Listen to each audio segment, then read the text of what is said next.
Let me talk to you today like a friend who has watched you give too much of yourself to people who give so little in return. A friend who has seen you stay in conversations you should have ended, explain yourself to people who already made up their minds, beg for clarity you deserve, and defend your heart to people who didn't even care if they were hurting you. There comes a point in your journey where you stop trying to convince people to see your value. A point where you stop pleading for understanding.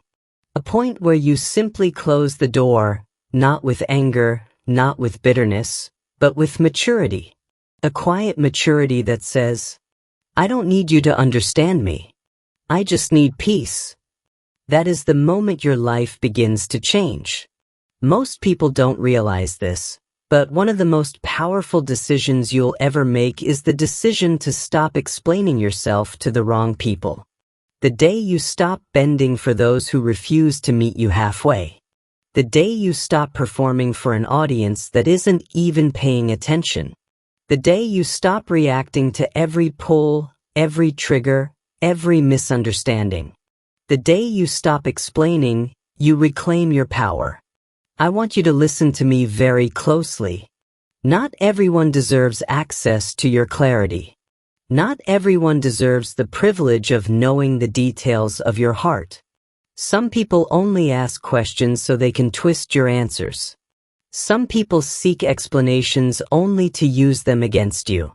Some people demand your truth while hiding theirs. And sometimes, the most mature, most spiritual, most powerful thing you can do is walk away without a speech. You don't need to write a paragraph. You don't need to clarify your intention. You don't need to rewrite the history. You don't need to defend your character. You don't need to fix the story in their head. Walk away and let silence do what your explanations never could. Because there are people who don't want to understand you. They want to drain you. They want you talking so they don't have to reflect. They want you explaining so they can avoid accountability. They want you caught up so you don't outgrow them. They want you reacting so they can stay in control. But you're evolving. You're awakening. You're learning the power of quiet strength. When you learn to walk away, something shifts inside you. You stop trying to be the hero in everyone's story. You stop trying to fix what was never yours. You stop trying to make people see you through a lens they never intended to use. And when that happens, you start breathing differently. This message is for the person who has spent years over